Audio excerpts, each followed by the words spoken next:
The whispers got louder. Maybe he couldn't get back to the top. That summer, fueled by doubt, was the beginning of the storm. Jordan didn't just train, he went to war with himself, driven by one burning purpose: to reclaim his throne and silence every last doubter. Domination.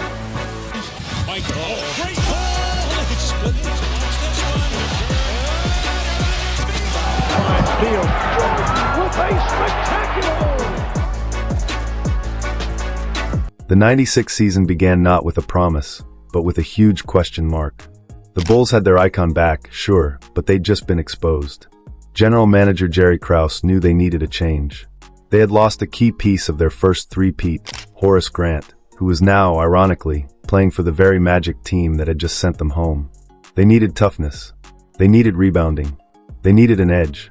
They found it in the most controversial player in the league, Dennis Rodman. Getting Rodman from the Spurs was a massive gamble. Rodman was a rebounding genius, maybe the best ever. But he was also a walking headline, known for his wild antics and for being a chief rival of the Bulls during his bad boy Pistons days. The move couldn't happen unless Phil Jackson and Michael Jordan signed off. Jordan himself took on the job of keeping the wild forward in line. It was the kind of move that either blows up in your face or makes you indestructible. With Rodman joining the unshakable duo of a refocused Jordan and the do-it-all Scottie Pippen, the core was set. The supporting cast was perfect. You had Steve Kerr and Tony Kukoc for lethal shooting and playmaking, and Ron Harper, who had reinvented himself as a big, tough defensive guard. On paper, they looked formidable. In reality, they became a force of nature. From the very first game, the energy was different. Jordan wasn't just playing, he was on a mission. Every single regular season game felt like a playoff game. He was stronger, more focused, and had perfected a nearly unstoppable fadeaway jumper. He wasn't just an athlete anymore. He was a master tactician, dissecting defenses like a surgeon. The Bulls didn't just win, they annihilated teams. They started the season 41-3, one of the best starts in sports history. They ripped off an 18-game winning streak. They didn't lose a single game in January. The United Center became a place where opponents' hopes came to die. The Bulls' home record was a staggering 39-2. The numbers tell the story. They led the league in both offensive and defensive rating, a rare feat that proved their perfect balance. They were the #1 scoring team in the league and also had a top 3 defense. It was a symphony of suffocating defense that turned into a relentless, fast-breaking offense. Jordan himself was having a season for the ages.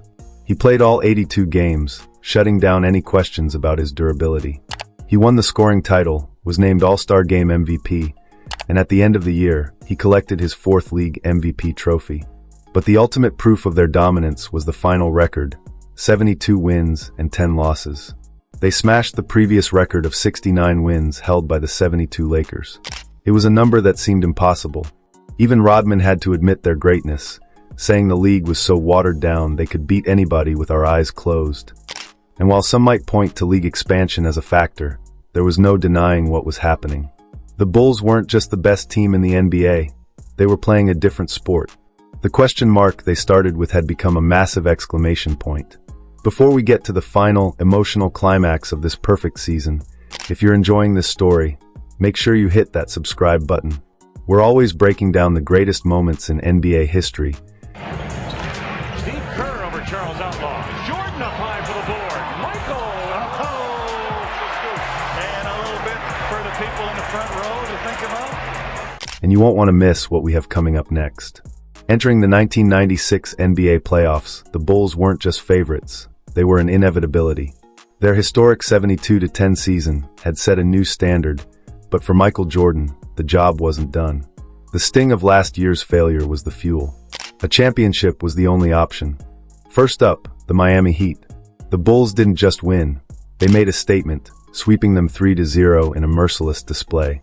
Next were their old rivals, the New York Knicks. The tough, physical Knicks were sent packing in 5 games. The Bulls' blend of firepower and defense was just too much. And that set up the moment Jordan had been waiting a full year for, a rematch with the Orlando Magic. The team that had humbled him. The team that questioned if he was washed up.